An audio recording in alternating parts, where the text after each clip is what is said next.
Good morning. How's everybody doing? Hope everybody's doing okay. It's August 15th, 2020, and I wanted to do my daily or weekly update and talk about some talking points. So if you guys have anything you want to say, feel free to join in. We can pick a topic and discuss how we fix the broken monetary system. I believe it's a monetary problem. I believe that's what I believe is happening. Um, you know, right now there is big change occurring, whether we like it or not. It's coming. Uh, Now this was not surprising. The collapse. I saw it coming years ago when everybody had to go to college just to get a job.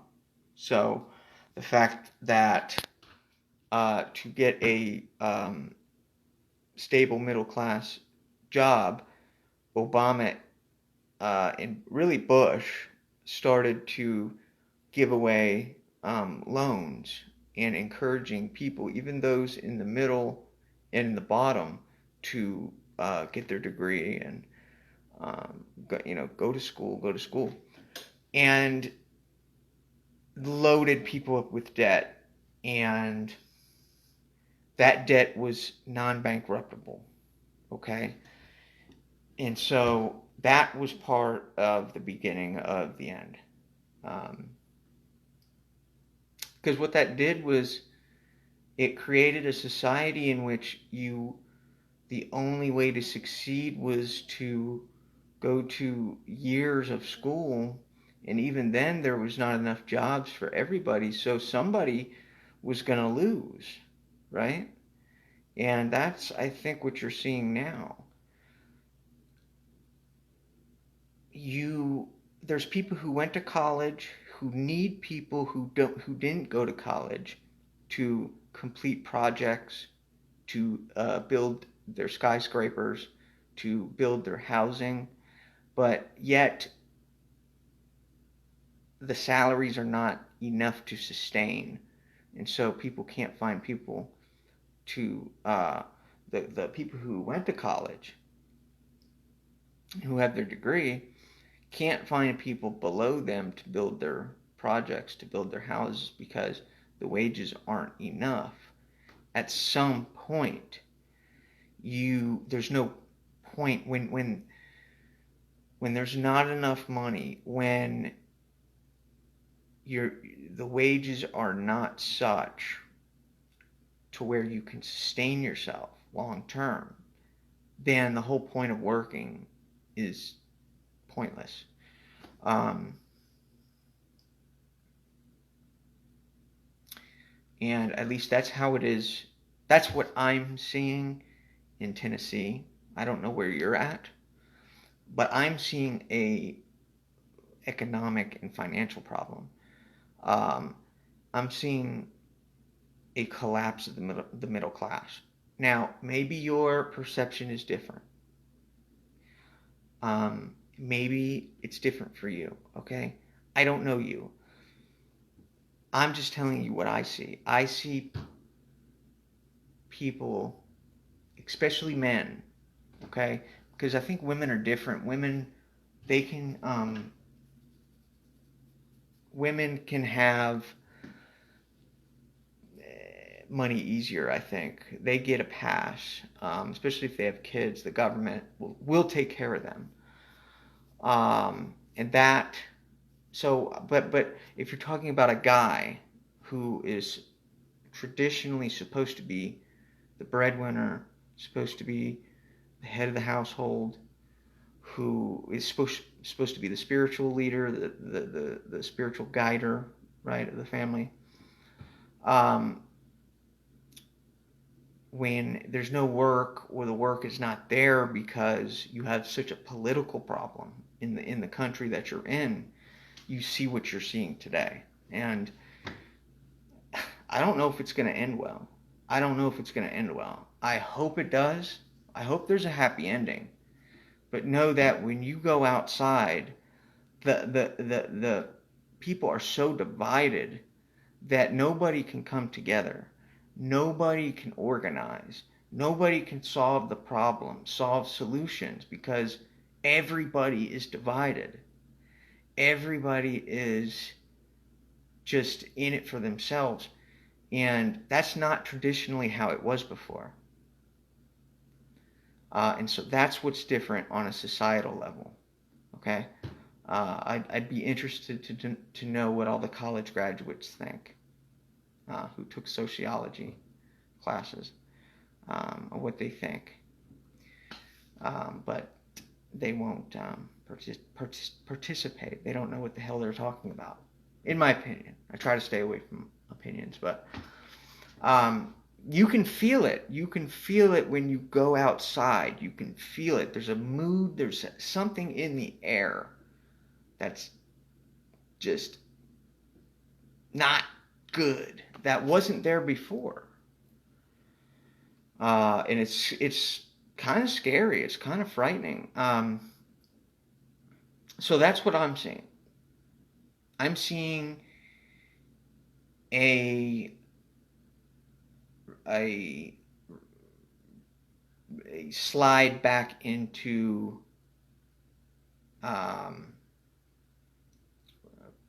pre-industrial society. I mean, it's that bad. I'm thinking that the society itself is just going to collapse completely. Because, look, the politicians sold you out.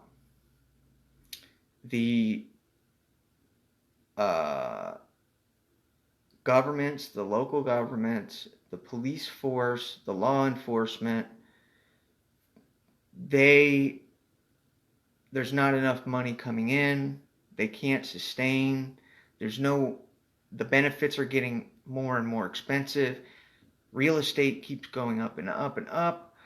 There's just so many problems that I can't name off the top of my head. I wish I could. Student loan debt is one of them. But I think it's just the system itself. The fragile system itself is collapsing. It needs reform. There's too much data out there. There's too much information out there. You can't conceal anything for yourself. You can't bargain. You can't negotiate because everybody is so transparent, except for those at the top. The only people who are not transparent are those at the top.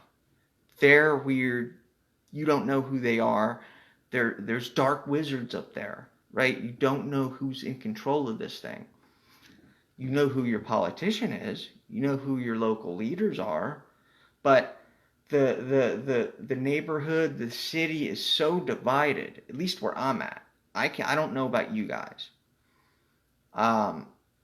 People are so divided now that you can't organize. You can't come together. You can't create anything without division. Now,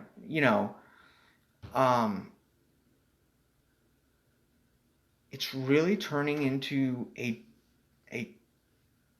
communist type of society. I'm sorry to say that. Not to mention everybody's got cameras and phones and devices in their pocket.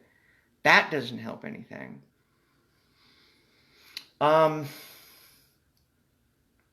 It's really scary to see the society shift so quickly.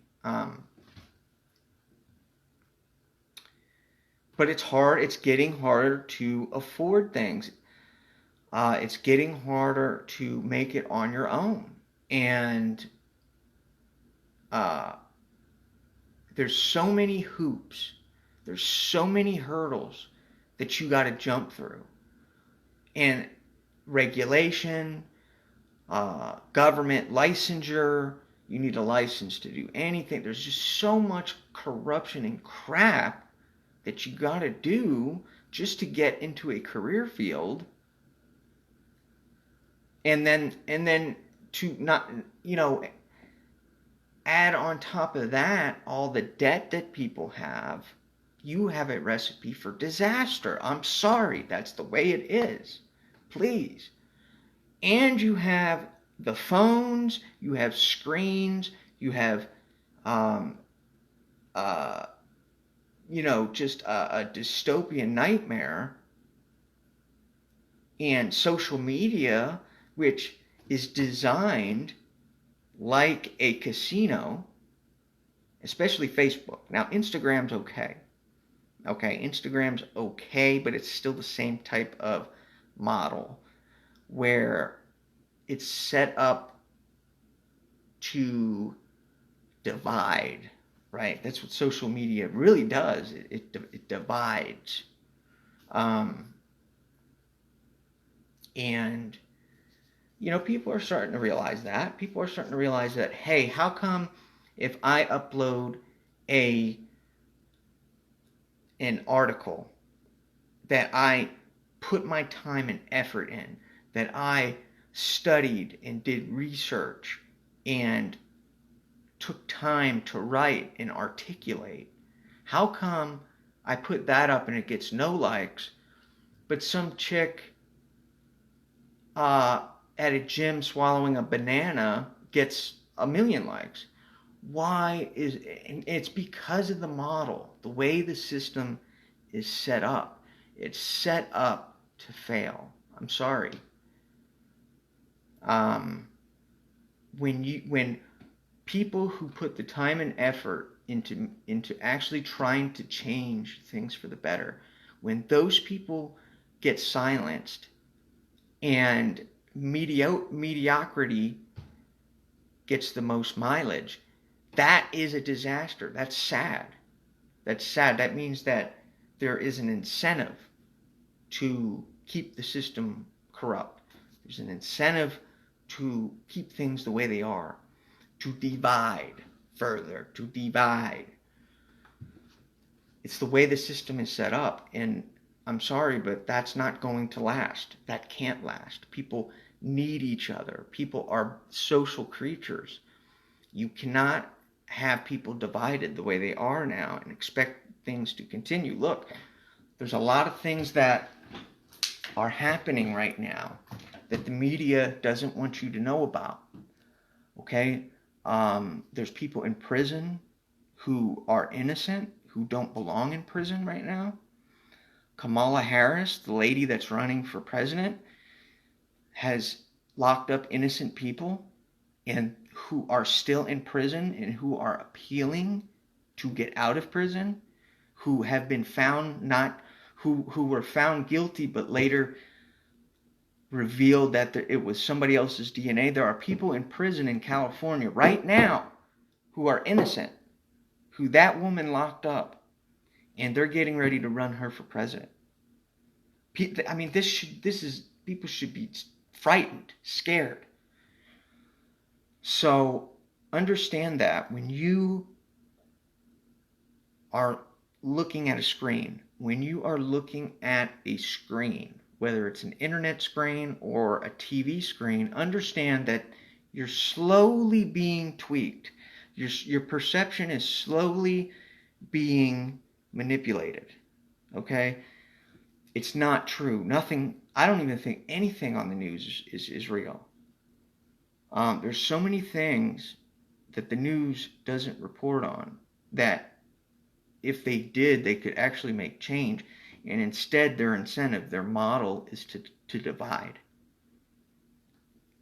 And they do that through manipulation. They do that through perceptual changes. And there's several ways to do that. One thing is to group people into tribes or get people to start thinking as a group instead of an individual. So if you constantly harp on race,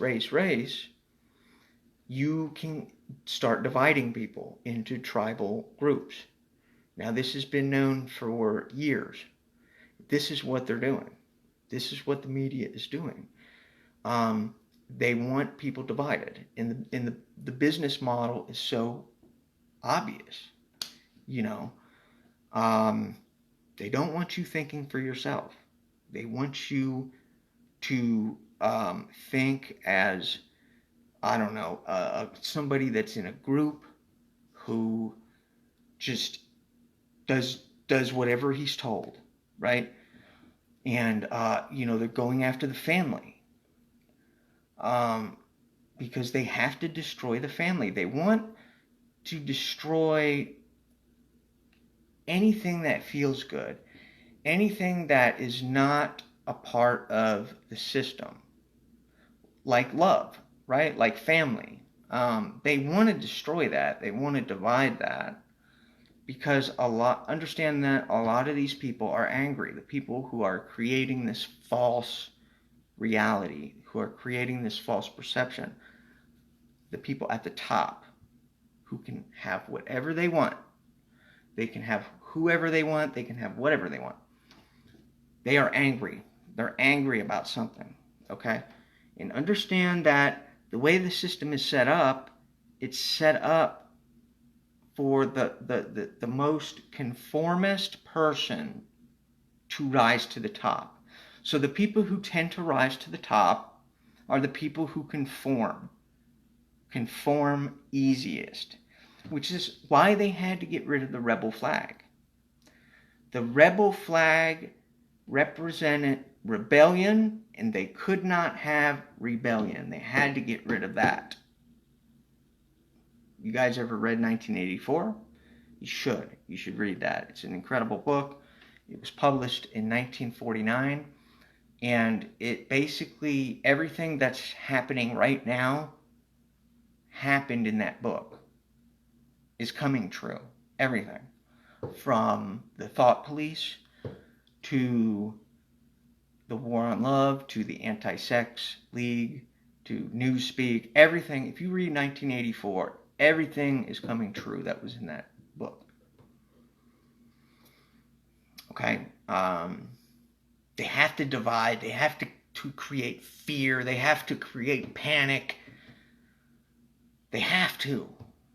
Race, division, transsexual, sexuality, divide. That's what they do, you see. They can't have people coming together. They can't. That would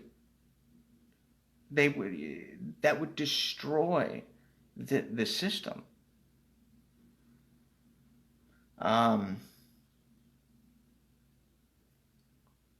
Now, whether or not people wake up or not, I don't know. That's not for me to decide. Whether people will come together or not, I don't know. That's not for me to decide. But I will tell you this: the cost of not fixing and reforming the system is things continue to slide downhill. You will start seeing more mobs, more roaming mobs, more persecution, more finger pointing, more just all kinds of things that you would have never thought you would see in America. You're going to see if we don't get people in office who understand what the problem is and who are introducing actual solutions. And, people who don't actually hate the people that they claim to represent, right? Let's see. What else was I going to talk about? Okay, I talked about the loss of the middle class. I talked about systems. What kind of systems we use. Okay, let's talk about war. War resets monetary policy. Okay, so when you talk about war, when you talk about violence, the end goal of that war is money. It's always money or resources or land or something. And so when the system becomes corrupted, if war breaks out, some of the good things that can come of it, I'm not saying that anything good comes from war, but one of the good things that does come from it is it resets monetary policy. So those at the top will slide down. Those who are perpetuating the violence, those who are creating distrust and anger and strife throughout the society, they will have their judgment day. They will have their day. And war, once those leaders collapse, war, it resets monetary policy. So after World War II, when Hitler was destroyed, the Soviet Union came in and America came in and really split up Germany. Okay, so the Soviet Union was East Berlin and the America was West Berlin. And you had basically communism on one side and capitalism on the other side. Now, who won that fight? That was called the Cold War. I would say America won that because the Soviet Union ended up collapsing, I think, in the 90s. And, that there was just there was all kinds of proxy wars in the Soviet Union that led to its downfall. Now, you can argue, why did the Soviet Union collapse? Well, I would say it's very similar to what's happening right now.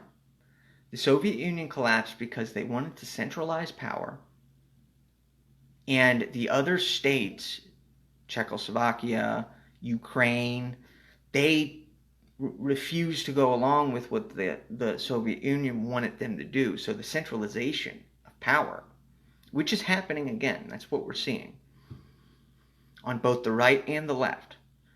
The centralization of power led to the Soviet Union inevitably collapsing. Okay? So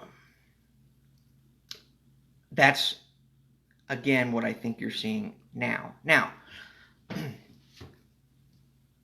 in many ways this is different, but America has been corrupted. It's been corrupted. There's people in power now who should have stepped down a long time ago. And it's either tyranny or revolution at this point. We are not going any other direction. There's not going to be a peaceful outcome. Okay? There can't. We are so divided. We're too divided. I would say we are too far down that road. We are too divided to have a come together moment. People are too conformist now. They lack the ability to think for themselves. They don't know the difference between tribal thinking and individuality, which is important because the Constitution, says we are thinking about the individual. Okay, we are we're not trying to think tribally, and we're not. We're going back to the tribal way of thinking. Now that's always been the way it has, America was a little bit different, The Western republics were a little bit different. If you look at, I think the first Western republic was Greece, ancient Greece. And they created a republic. Let's see, what else? Rome. Rome was another Western republic, and America. These societies formed out of the darkness, out of the tribal thinking, right? But we are going back to the tribalism. We are going back to um, the pack. They call it pack switching, um, and we're going there quickly, and hopefully, at this point, it's inevitable. I don't think there's any other way out of this because I just don't see the system is so broken at this point. There's gonna be poverty, um, and what are those people gonna do? What are they gonna do for money? You're going to have a bunch of people walking around angry, who don't have any money. I don't see any other good way out of this. I don't see any other future. Now maybe it's just me. I don't know. Maybe I'm wrong. Um, okay, I'm gonna get off that topic because I'll end with this. People want freedom. People want choice. People don't want to be told what to do. People don't want to be ordered what to do. I think every individual wants the freedom of choice. And that's what we're losing. We're losing the freedom of choice. No matter what side of the political divide you're on, the left or the right, we're being forced to swallow some crap that just is poison. And we are being told that we can't think for ourselves, that we must obey, that we must listen, that we must accept. And I don't know about you, but I don't like being told what to do. I don't like being told what to believe by people that I don't like. You see? I don't like people ordering other people around. I just don't like it, you know? I don't like where this country's going. And I love America. I love the Western democracies. I know probably more about democracy than most people in power do. So I just want to say I love this country. And to watch it go down the toilet for something, for greed, I mean, it's just tragic. Tragic. The only way that we're going to come out of this and survive as a society is if we all believe in something that's somewhat similar. We all have to have a common belief system. Now, America was formed because of tyranny. America was formed because there was a king that was dictating and impoverishing. And America was formed out of rebellion. So that's why they wanted to get rid of the rebel flag. That's why. It's nothing to do with racism. You had a bunch of college students who were being directed by a professor who was probably being directed by someone somewhere to say, hey, this is racist, let's get rid of it. And people said, okay, you're right. But it wasn't about racism. Because guess what? Racism is just another term for hate. That's all racism is. It's another word. It's just a word, right? They used that as an excuse to get rid of the rebel flag. Why? Because the rebel flag represented dissent. The rebel flag represented disobedience, and that's what they don't want. Had nothing to do with race. I'll end on that note. I hope you guys have a good day. I hope you've learned something from this podcast. If you'd like to join, if you'd like to enter into the discussion, leave your comments below. Give this video a like. Thank you.